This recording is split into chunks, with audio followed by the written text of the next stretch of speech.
Howdy everybody, Riflechair here, and today we're going to cover off some immediate action drills for the No4 Lee Enfield Rifle. I know that many of you out there have had some difficult or trying times with your Lee Enfields, and so we're going to cover some of that off. For these demonstrations, I'm going to use dummy ammunition that I've made up. As you can see, the primers have been removed. There's no powder in the cartridge. And I've painted the head stamp here black, so it stands up from the crowd, if you know what I mean. So, inert ammunition. We're going to be running this through an unissued U.S. Savage number 4. I believe it's 1943. Yeah, 1943. Beautiful rifle. So, immediate action drills for the No4 rifle. I mean, what could possibly go wrong? Well, more often than not, it's a feeding problem. Most of the problems that you're going to have associated with these rifles are the magazines. The magazines are the heart and soul that make these rifles run well. If you don't have a good magazine, or if your magazine isn't adjusted accordingly to the ammunition that you're running out of it, this rifle will not run well for you. Also, secondly, Lee Enfields need to be run hard. Think of this like a four-wheel drive truck. This is a military specification, rugged, hard-ass chunk of steel and wood designed to be slapped around in battle, and working in some of the worst tolerances or environments you can even conceive of. It's designed to operate in those conditions. And if you're not treating these rifles hard, you're not running the Lee Enfield properly. Inert ammunition, insert into the rifle. Okay, now everything at this point in time seems to be fairly hunky-dory. Alright, let's chamber around and pull off a shot. Safety on, and you engage your target. Nothing happens. Bring the weapon down from the aim, pointed downrange at all times, okay? Always make sure your muzzle is pointed downrange in the direction of fire. Now, you've just had what's called a misfire. In the case of a misfire, there are three possible outcomes. 1, you do not actually chamber around. 2, you've got a hangfire, which means you basically have a grenade sitting in your chamber, and the primer is fizzing away and it hasn't fired yet. The third one is that you have a SQUIB. In this case, what do you think it is? Those of you that are experienced Lee Enfield gurus know exactly what has happened here. And this is part of the diagnosis process that I want to teach you.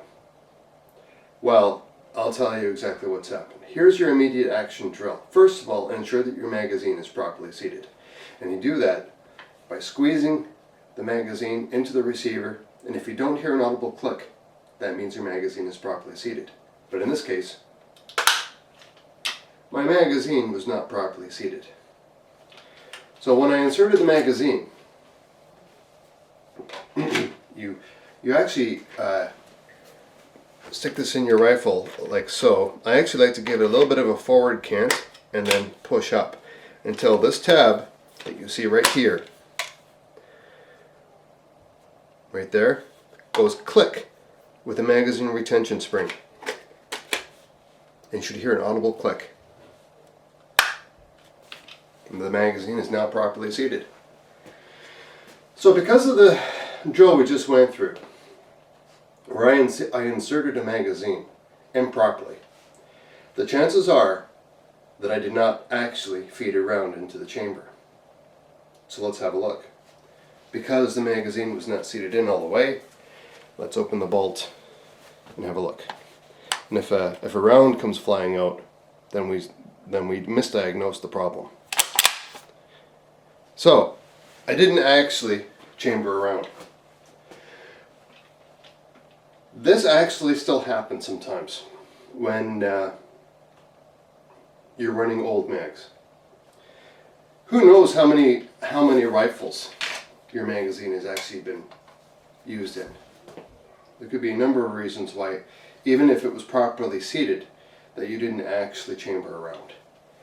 Many times you will notice that the tabs, the magazine retention knots that you see on the back of the magazine here, has been filed down. So even though it's been seated in all the way, you get your audible click, it's actually still riding low because it drops down low. It's not seated up as far as it needs to be. That'll cause a feeding problem. Let's go back to circumstance number 1. Okay, in this case I know I've got a round fed into the chamber of the rifle. Okay, I know it's in there. And we take our shot. Nothing happens. Take it down from the aim, ensuring it stays in the general vicinity of the aim of fire within your arcs of fire. You're going to count for 30 seconds. 1, 2000, 2, 2000, 3, 2000, until you get to 30 seconds.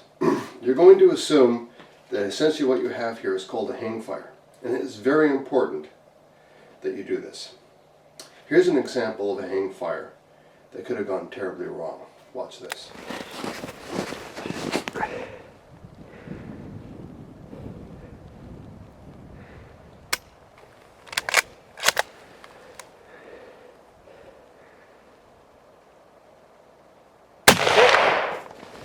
I'm out. This round didn't fire, but you got a good primer strike on it. Didn't go off. Could try it one more time. See what happens here.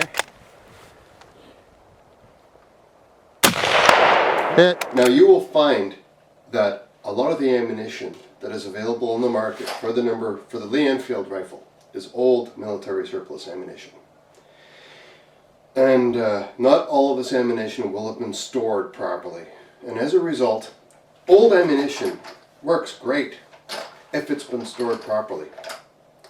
If it has been exposed to humidity or to moisture of any kind of consistent basis, over time your ammunition will degrade. Here what I have in my hands is some old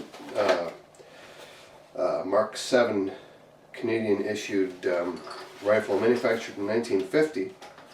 There's actually a mix of ammunition in here. Quite often you'll find this stuff at the gun shows. You'll see 2 or 3 boxes and you pick it up thinking maybe, oh geez, that'll be collectible. But then you get the urge to take it to the range and shoot it because it's just too cool. You want to try it out, right? And a lot of these are there's a mix in this box. This here is Cupro nickel plated bullet. This one here is at Dominion Arsenals. This is a copper plated jacket. And there's even a couple of really old ones in here that are 215 grain semi-round nose bullets. Have a look at the primers of the old 303 ammunition that you're running through your rifles. Okay, if you see a lot of variation in the color or the temper of the priming of the primers, then you've probably got old ammunition that's got primer issues, right? And you need to take that into consideration so far as the likelihood of hang fires. It's kind of a hodgepodge of older ammunition for the 303.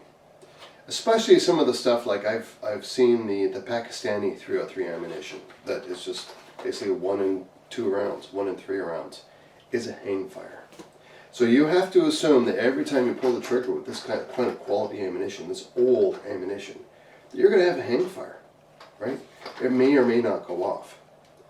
And in the case of a hang fire, and you wait your 30 seconds, and it does not go off, you there at that point in time have to actually open the chamber and inspect. Is there a round? What I like to do, one of the benefits of having a number 4 Enfield,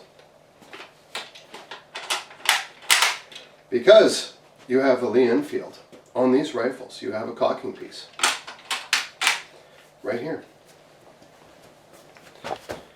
This is your cocking piece. If you have a hang fire and you suspect there is a round still in the chamber, you don't need to open the bolt. All you need to do, pull back on your cocking piece and pull the trigger again. As we saw in that video with Toutenam and the Model 9130, That was Czechoslovakian surface ammunition. He took that case that had a good strong primer strike on it, threw it back in the chamber, pulled the trigger, and it fired. Right? So don't always assume it's going to be a dud. It may go off. If you are on an active range full of shooters and you have a hang fire that you suspect is a bad round and you have other shooters on the other side of you, this is especially important if you're in watch, move, and shoot serials where you may need to move to a different location or run 100 meters and you've got a hang fire. You've got to put your hand up. You've got to call a range master, a range safety officer over to your position and address the issue. And communication with your range safety officers is very, very important. Hang fires are a serious thing. They are essentially, or could be, a hand grenade. As soon as you eject that round, it could go off. So think of it as being a fairly serious thing. I'm sorry to go into hang fires. We're supposed to be diagnosing issues with the Lee Enfield.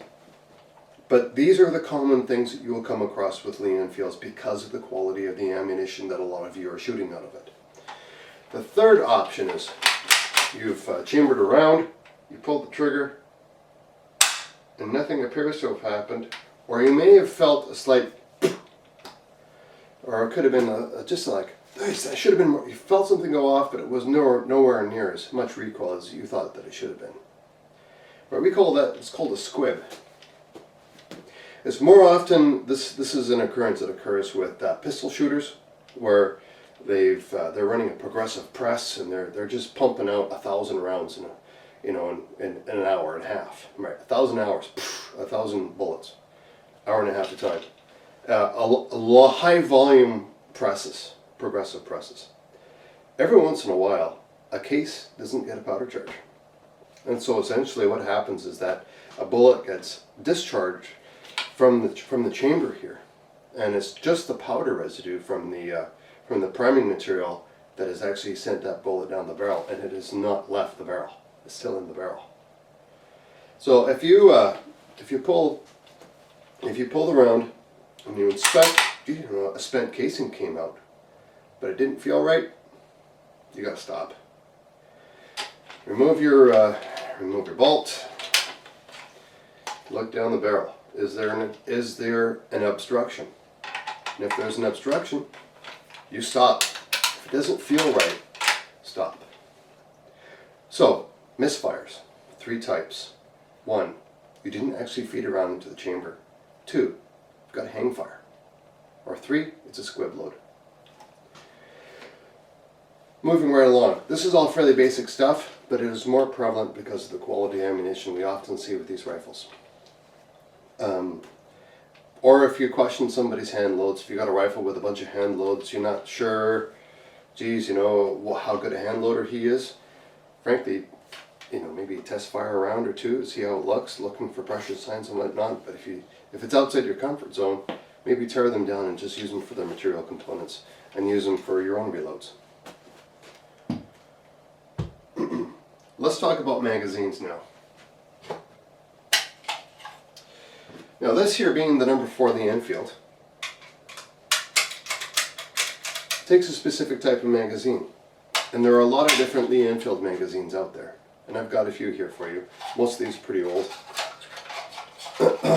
Now, there are some wear areas on these magazines where you'll see the magazine is making contact with the rifle. I have to use the light's not very good here, but try to get it in the light here.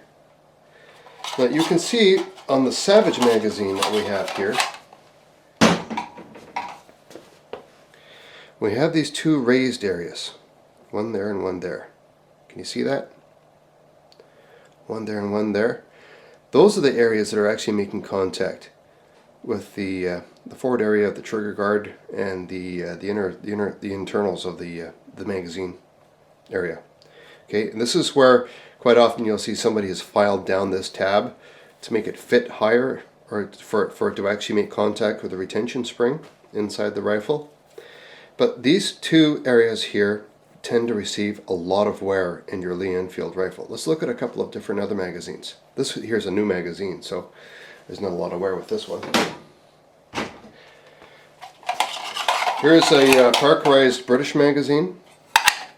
They don't have those raised surface areas, but you can see where the Parkerizing has actually been worn off in those two areas. So, contact areas. This is an SMLE magazine that somebody has actually ground down to fit a number 4. I don't recommend you do that, but it will work if you're really, really stuck. And again, this here is a British magazine, probably early war, World War II. And again, it does have the contact areas here. You will find sometimes a really old magazine that exhibits no wear in this area whatsoever. Right? There's probably an alignment issue with that magazine. Or possibly it's the rifle that it came with.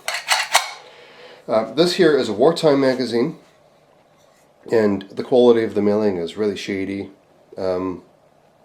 It's like really rough.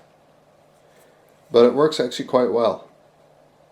And just because it's rough doesn't mean it's not going to work. Okay, so let's diagnose some of the problems with these magazines, because as I said, the magazines have a tendency to be the root cause of many of the feeding problems with these rifles. First of all, you've got to make sure you've got the right magazine in your number 4 rifle.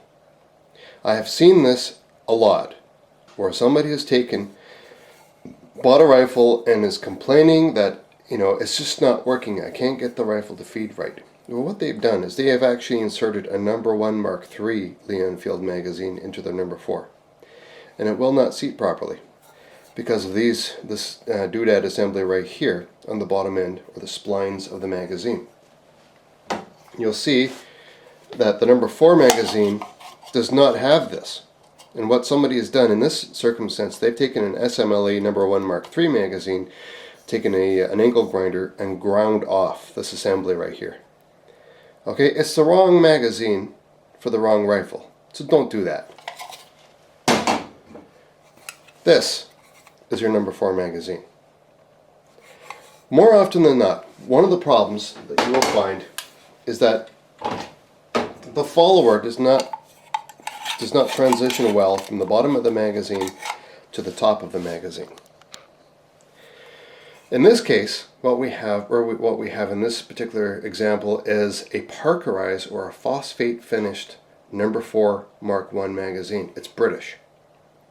Parkerizing, as you know, has got kind of a gritty, almost like a wet dry sandpaper kind of finish to it. If it's like fresh Parkerizing, it's really grippy.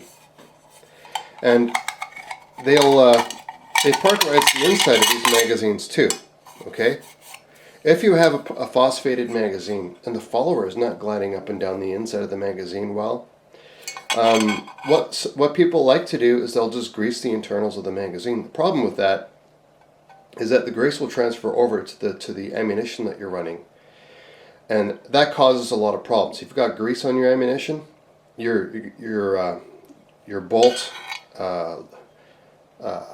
lugs are going to be receiving a lot more recoil because the ammunition is not gripping the internal surface area of the chamber, and that's a safety problem.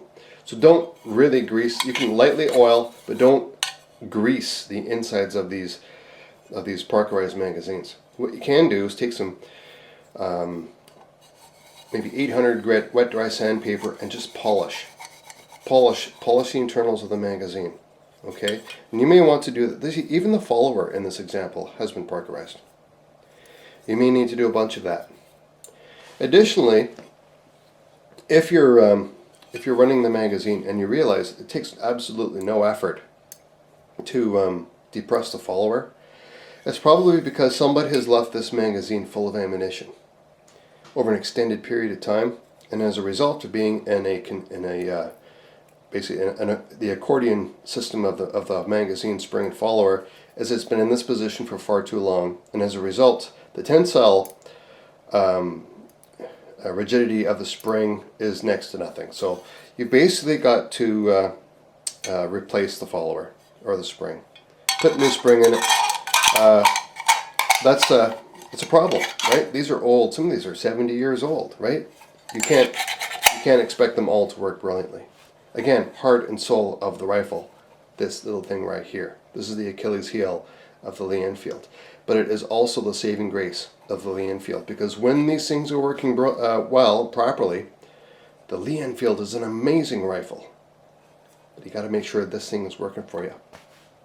I want to talk to you about tabs now. This is all part of the immediate action drill. And the way I kind of prefer to look at the Lee Enfield is, instead of having to be really good at immediate action drills, why not just be have some forethought, educate yourself, and avoid the problems in the first place. Here you will see a magazine that is loaded. This is the dummy ammunition that I built. And you'll notice here that we have two tabs in the front. Now these are called ammunition retention tabs, and they quite often get bent in or out. This here is the brand new Savage magazine, and this is how it came from the factory. So essentially what we should try to do for full metal jacket ammunition is try to emulate that angle.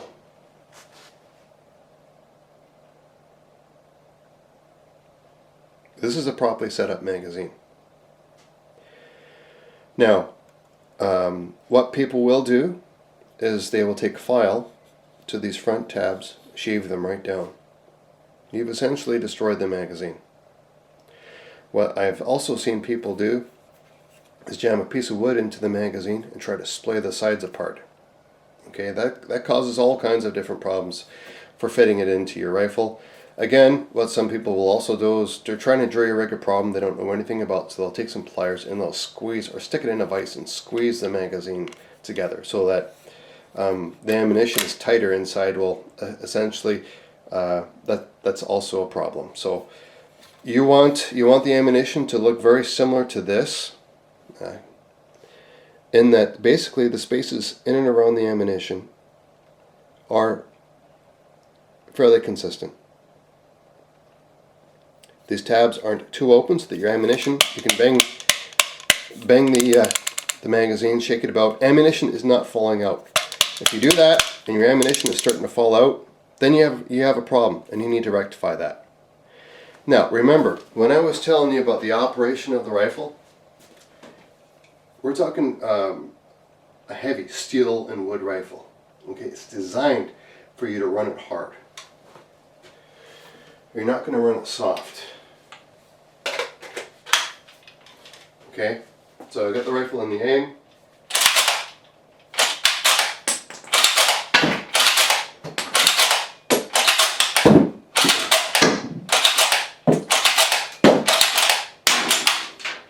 I wasn't pulling the trigger because even though it's synthetic dummy ammunition, I just don't like doing that. I was not treating the rifle softly. I was treating it with authority.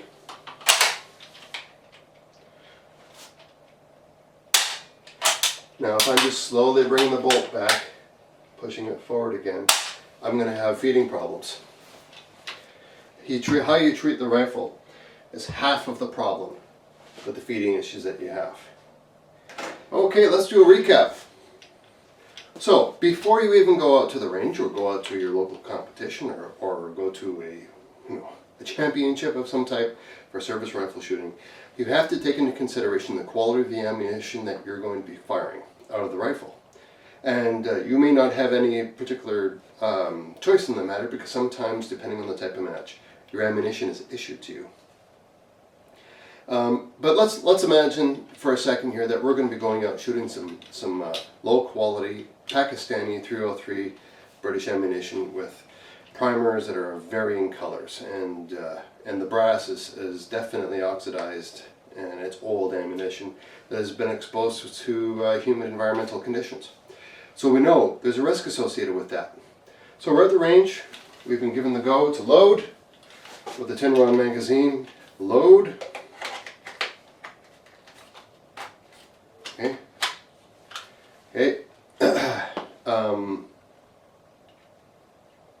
Ready. Safety on.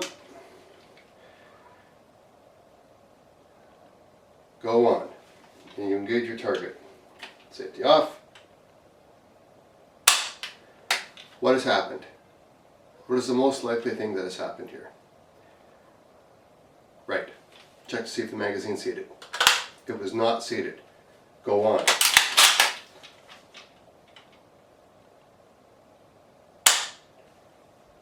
Okay, I felt pretty confident that I actually chambered around with that one. So I'm going to start my count to 30. Right? And maybe around 25 to 30, I'll take into consideration, you know what?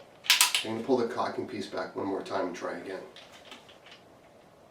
Bang! The round goes off. Okay, so you did not expose yourself to a possible grenade by ejecting a round that has had a primer strike. Okay, it may be sitting there ready to go, maybe it just needed a second hit. If after the second hit, another 30 seconds.